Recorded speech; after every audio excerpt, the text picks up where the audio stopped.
Welcome to another episode of Clean Water Champions, a virtual clean water celebration.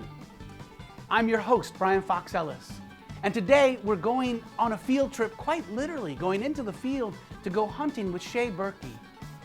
What difference has hunting made in the environment? What can we learn from our hunting culture and our hunting ancestors that might help us to rethink our relationship to the wild world? How can hunters help with preservation as well as conservation? These are questions that Shae will help us explore. Hello everyone, my name is Shae Birkey, and I've been hunting since I was 11 years old. That's over 30 years, not to give away my age. But you know, in the grand scheme of things, that's not that long, considering that human beings have been hunting animals for over 1.7 million years. My love for hunting actually started with a love for the outdoors and for animals.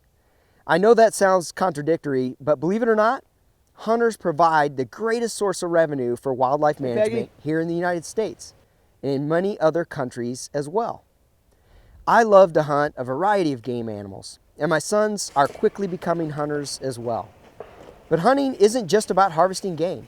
After all, if it was, we'd call it shooting, not hunting. To many hunters, hunting is as much about connecting with nature as it is about harvesting. It's about being outdoors, spending time with families, exercising, honoring our history and traditions, providing needed wildlife population control, and funding for wildlife management through license and equipment sales, and knowing where your food comes from. Not long ago, America's wildlife was in serious jeopardy from overhunting because of market needs and lax conservation laws.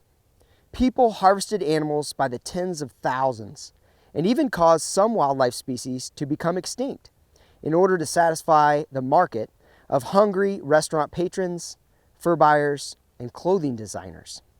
As America's population grew, its wildlife resources continued to dwindle. The people who stood up and took to action were those who loved to pursue the very animals that had come so close to disappearing: hunters and conservationists. After all, without a healthy wildlife population, there would be no more opportunities to hunt and get outdoors for those who so enjoy the solitude that nature brings. During this time, several prominent conservation organizations and even individuals rose to the calling of the animal populations in most distress.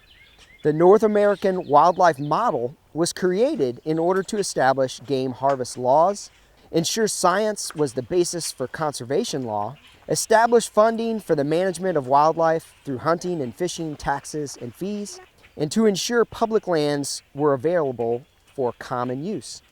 Our 26th president, Theodore Teddy Roosevelt, was also a hunter and so loved his time spent in nature that he exercised existing presidential authority to designate public lands as national forests in order to make them off limits to things like commercial exploitation of lumber, minerals, and water power.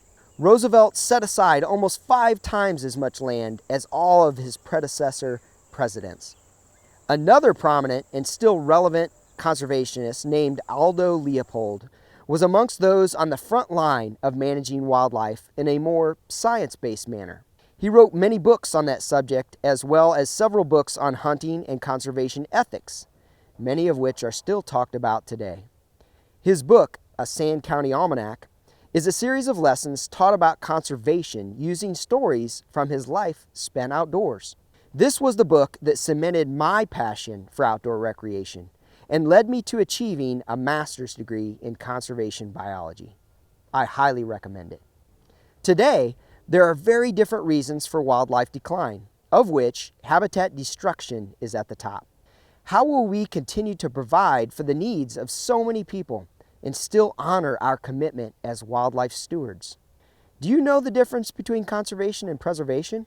Put simply, conservation seeks the proper use of nature, while preservation seeks protection of nature from use. Many people believe that we should have both places that are to be left as natural memorials to untouched wilderness and places that encourage wise use of our natural resources. Some conservation-minded uses include hunting, fishing, riding off-road vehicles, camping, and more. Given that we are likely to continue the trend of more people living here on Earth, do you think it's important to have areas that we protect and use wisely with forethought to the future? My hope is that you are now starting to wonder how you can get involved in conservation. It's really quite easy. First, join a conservation group like Ducks Unlimited or the Nature Conservancy.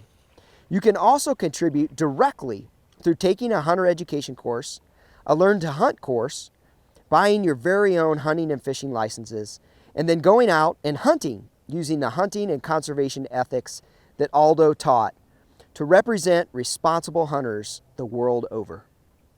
I hope you've enjoyed our conversation today, and I'd like to leave you with a quote from Aldo Leopold himself for you to ponder.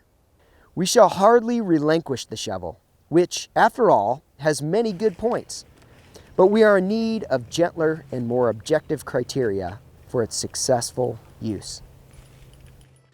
So as Shae just outlined, when we become hunters and fishermen or fisherwomen, it changes the way we think about our relationship to where our food comes from.